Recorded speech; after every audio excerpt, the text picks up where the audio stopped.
Hello, everyone, and welcome to Venture Out Events, brought to you by CGIAR's Accelerate for Impact platform.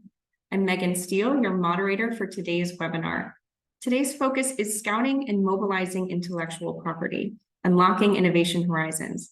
As part of CGIAR's commitment to championing innovation impact, the Accelerate for Impact platform is thrilled to present this mini-series of Venture Out events exploring complementary approaches to agri-technology transfer. Our guest speaker today is Cameron Begley, Director at Spiegare, who will guide us through strategies to identify, harness, and mobilize intellectual property for maximum impact in agri-tech and food systems. Venture Out events are organized by CGIAR's Accelerate for Impact platform, a venture space powered by the Alliance Bioversity International and CIAT. A4IP aims to co-design, accelerate, and de-risk investments in technologies for sustainable agriculture and climate action, fostering creative engagement with the private sector and other non-traditional partners. This webinar is part of a new mini-series for Venture Out events dedicated to expanding the horizons of technology transfer in agri-food systems. Across 3 30-minute events this month, we will showcase different approaches to deriving impact from science. In doing so, innovators can equip themselves to better understand the potential of technology transfer to bridge their research ideas from the lab to the market.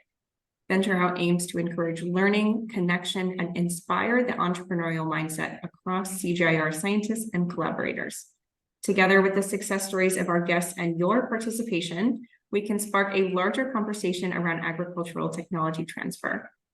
With that being said, we encourage your active input into the event, so please submit your questions and feedback in the Zoom Q&A function for us to draw on in the discussion coming up. But first, we will welcome Cameron Begley, Director at Spiegare, who will kick things off with a presentation on unlocking innovation horizons through scouting and mobilizing intellectual property. Thanks for joining us, Cameron. The floor is yours. Thank you very much, Megan, and I will share my screen. Hello, everyone. Thank you for joining us today, wherever you may be around the world.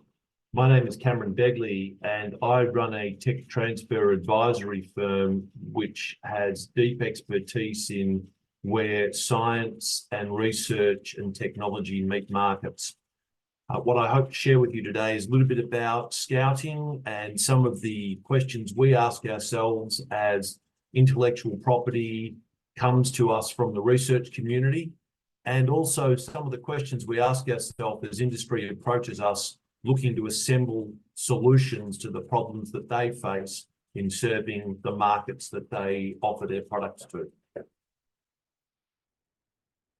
Go to the next.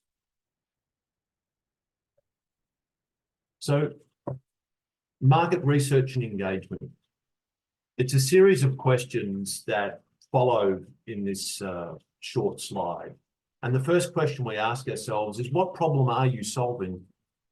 It's important to define that problem as best as you can as you set out on a particular endeavour, body of research, market investigation. It's important that you talk to people. It's all good and well to read the literature, all good and well to speak with not only your colleagues internally, but reaching out externally is a really important part of articulating the problem that you're solving. And then, how does your technology help? The technology that you are working on, the particular perspective you bring, the technological solution, how does that actually solve the problem? Reflect on what you're hearing and whether indeed your technology does solve the problem, or perhaps it only solves part of a problem, or it could solve the problem if other technologies were brought to bear around the component that you have. Critically, why can you solve this problem instead of someone else? So is there something about your particular approach that creates a unique position, a unique sales proposition, in fact, it's called in marketing terms, that makes your solution distinguished from, better than someone else's? It might be quicker to market, it might be more ready, it might do things more efficiently, but identifying what is unique helps understand, or helps you understand, why you can solve this problem more than anyone else. And indeed, a subset of that conversation is with somebody else. So again, coming back to this notion of having part of the solution. So how can you solve this problem and create value for stakeholders? Very important to think about the value that you create as well as solving the problem. A solution will not be taken up if it solves a problem, but it is more expensive than the incumbent solution. There's no place for that. There has to be something that creates a value, and value can not only be monetary, it could be a time value, it could be risk, and that you make something less risky for someone, but it must do both solving and creating value. And what does your solution or contribution look like? You may only actually have part of the answer, as I touched on earlier, and integration of a complete solution may be the key to delivering your part of the puzzle. Philosophically, it is important to be a solution to a problem, not a solution seeking a problem. So in embarking upon research, there is absolutely a place for mission-based research, for curiosity-driven research, and finding new ways of solving problems. But that in and of itself may not be a solution to a current problem. It may be work that enables the solution to future problems.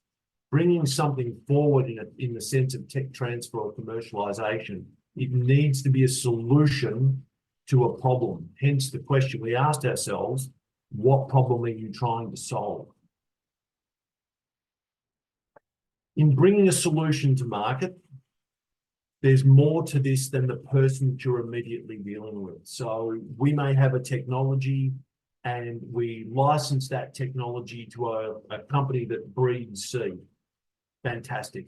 But that particular company, that organization has other people that it sells to, and we have to consider all of the people that will derive value from the solution that we bring to market.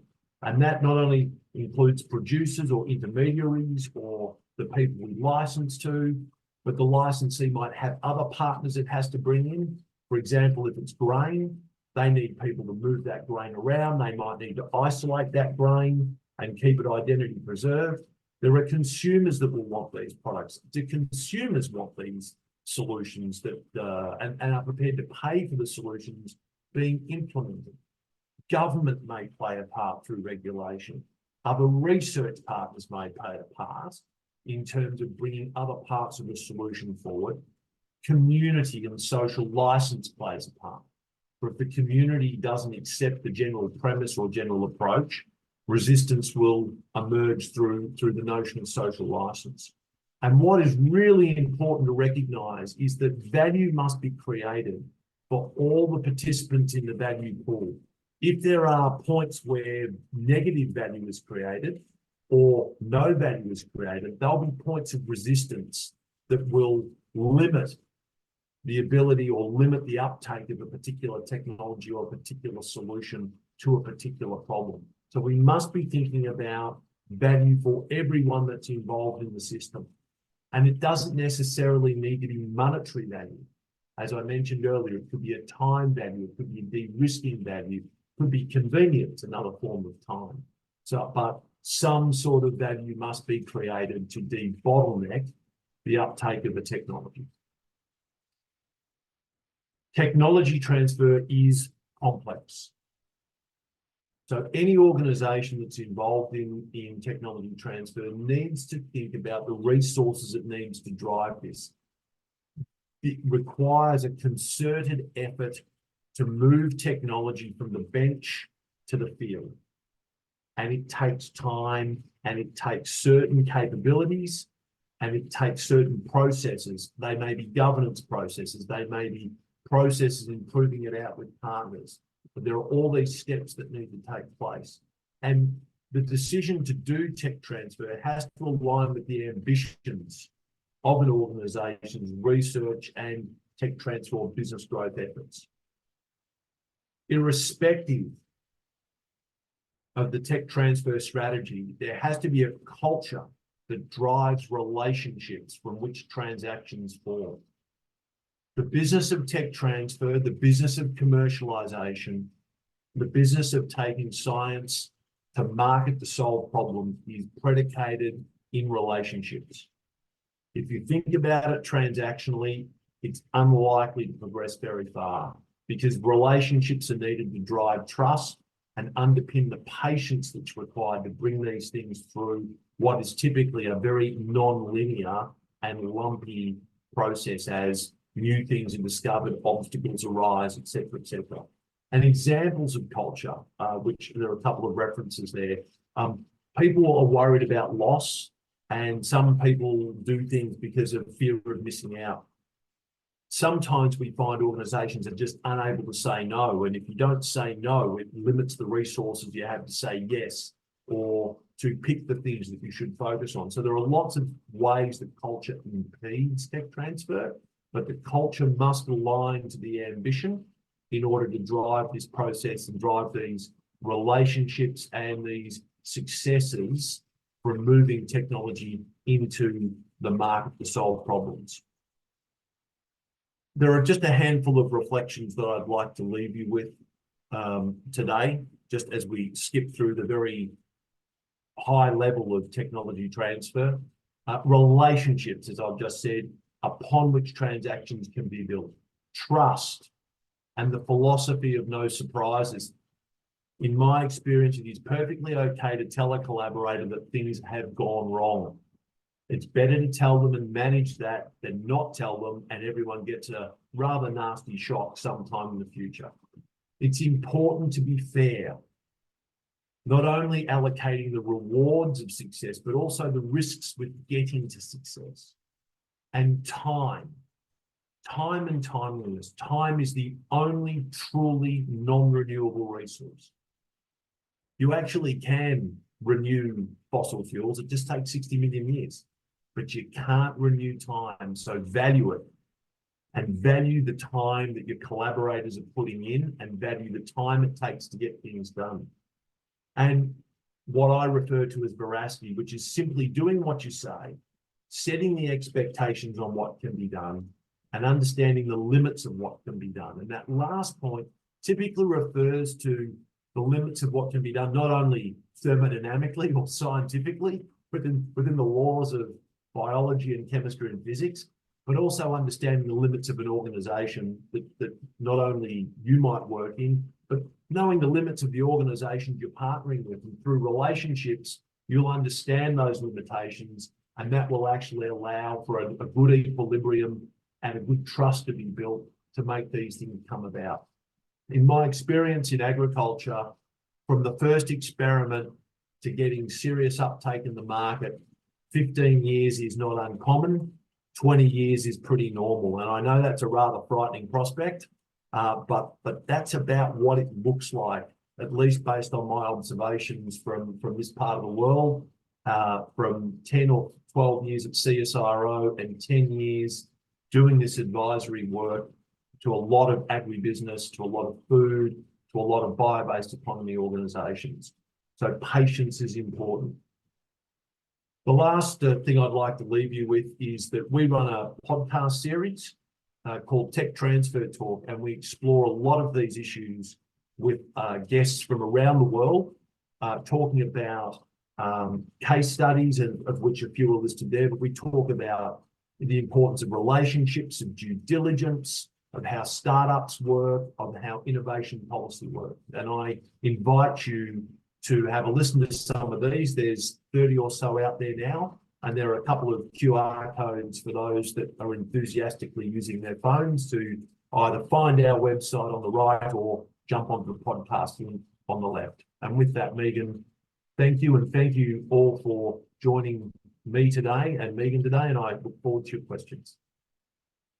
Thank you so much, Cameron. That was a really enlightening first look into the world of tech transfer. And as you were showing us at the end, you know, there's so many topics to go from here. It's really just the tip of the iceberg. So as a reminder to our live participants, please submit your questions, reflections, feedback, input, any type of comment you want to make now into the Zoom Q&A function, because this is your chance to steer the conversation. So what unique challenges do you face as an innovator that involve technology transfer? Please share them with us and we will tackle them together now as we get into the discussion. So meanwhile, while you're coming up with those great questions, I'll start with one of my own. Please. Cameron, what do you think really sets CGIAR apart from other academic or development institutions that engage in this kind of technology transfer? You know, what might be our challenges or assets associated with the positioning that we have? No, that's a great question. So I would put it to you that the breadth of the applied work that you do and the intimacy and the connection that you have in the different jurisdictions gives you a unique set of perspectives. One of the things that I think brought us into our conversations with CGIAR was just the depth and breadth around tropical agriculture. And I think this is an underappreciated part of the agricultural production systems around the world. If I reflect, perhaps very much from a developed economy Caucasian perspective, we see all these startups and innovators and venture capital firms, and they're all pursuing large, broadacre temperate crops. That's what they do. They do maize and soy and cotton, and we don't really feel that there's enough real focus and real effort that's put into seizing innovation opportunities to drive productivity improvements and indeed social outcomes for tropical agriculture. This is an enormous opportunity, and in my view, absolutely critical when we look at the effects of climate change and the way that changing climate is going to impact those jurisdictions. I think it's an extraordinary opportunity. I think so as well, and I think this sort of, you know, reflects what you were talking about in one of the last slides, the 5 principles. Relationships, especially CGIAR, is really rich with relationship with local partners, and this will be critical in transferring technologies. Absolutely.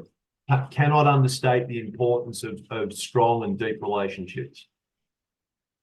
That's great. That's great. I'll move on to another question here. So how can our organization really effectively balance, like you were saying, technology push versus market pull? So it's right here we want to, you know, solve the right problem.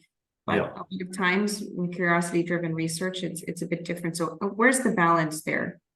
It's a super question, actually. And the word I'd like to use instead of balance is equilibrium.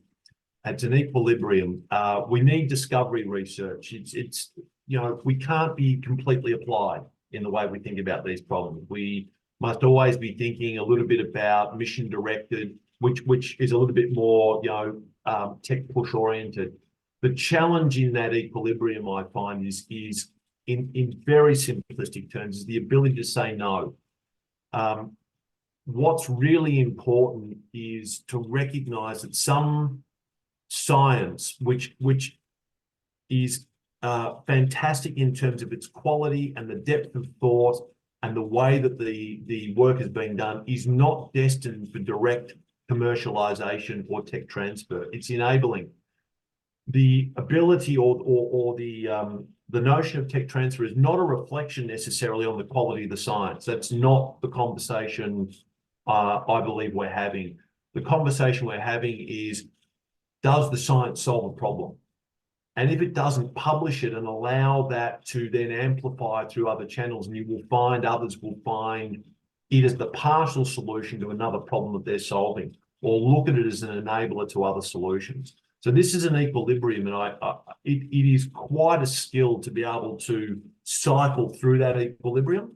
Some research groups just tend to be more mission-directed, curiosity-driven. Some are more mission-directed but applied-driven. So there is an art to doing that, but it's that ability to say no and to say, listen, this isn't destined for tech transfer. Let's publish. Who can we work with that might be able to take this somewhere else? That's the challenge. That's the discipline, particularly with limited resources. Absolutely. And I think that makes me, you know, think of the strength of multidisciplinarity, and the fact that, you know, even if it's curiosity-driven research, if you want to work with someone else to really bring all the pieces of the puzzle together, in organizations like CGIAR, where we have local partners, where you have different, you know, research institutions collaborating with, there's a lot of value to be maximized there in that, you know, we can work with people from different perspectives that might, you know, just come up with a solution that wouldn't otherwise be, you know, discovered. Absolutely. I would consider it a very rare outcome that a single discipline can now solve a single problem in a single sweep of the pen. I think that's pretty unlikely, particularly when one considers the dynamics of you know, social uptake, social license, and the constant adaptation of products to suit different markets, different geographies, different social situations. It's very unlikely that one solution will do all of that, you know. Absolutely. We've got a question here in the chat. It says, in terms of the relationships upon which transactions are built, what can scientists do to ensure that they are trustworthy and reliable, aside from upholding scientific rigor? Yeah. So, any reflections on this? Yeah. So that's a very good question. I would bring that, simply put, I would suggest that answer is simply doing what you say and setting the expectations around what it is that can be done. There is always a risk of over-promising, and we always must start with ambition, right? We must start with ambition when we set out on these research projects. But it's important that if things are changing, be upfront about that, manage those expectations, communicate things are changing. Because I've not yet come across a project plan that actually is the same 6 months later, maybe 3 months later, because you learn things and it's fantastic. And then as you learn things, you start to change the plan. And that's the relationship piece, and that's the veracity piece, and that's the trust piece. People can, in my experience, people are very comfortable with learning things and things changing. What they're not comfortable with is not knowing about it and suddenly finding they're in a place that they didn't know they were in. That's the key. So the rigor of your work, I would consider a given the organizations within the CGIAR umbrella. I don't normally think about that question with certain institutions, but it's that communication of where you're at, and it's okay if it goes off track and changes direction. It's okay if it doesn't work out. But there's a little niggle in there, of course, of what if the funding stops? Yeah, but if we're all honest with each other, there's probably another question that needs answering that we can turn our mind to. Yeah, I think transparency is especially relevant going into talking about specifically tech transfer in the Global South. So I'll call in this other question from the chat as well. It's asking, in your view, what are the key constraints to technology transfer from the perspective of the recipients and demanders in ACP countries? So what do you recommend to sort of overcome those specific challenges in context? Yeah, that's a very interesting question. So from the perspective of a recipient, the challenge, I think, is, so imagine that we've transferred a black box, for want of a better word. Can I adapt that black box to serve the markets and the customers that I serve? And the challenge will be that it's unlikely that where we're at the moment of tech transfer is ready to productize, which is the idea of turning it, bundling it up into a complete product that a customer will pay for. So the challenge will be, firstly, okay, what do I now have to do? And then the second part of that is keeping that communication open so that adaptation and that ongoing improvement can take place. There's two examples I'd like to share. One is that we did a podcast with Bay State Milling a couple of years back, and we talked about what happens after the deal. And it was really interesting because as someone who licenses technology, you just sort of sign the deal and walk off. It's sort of not your problem anymore, but it really is, because it's a relationship that you've formed that you now should nurture. But that technology that Ed talked about, it wasn't completely ready. Took them another 2 years to actually get the technology ready to go to market. Really interesting story. The the other, and within that is that notion of just throwing things over the fence and hoping they'll be okay. And they're not.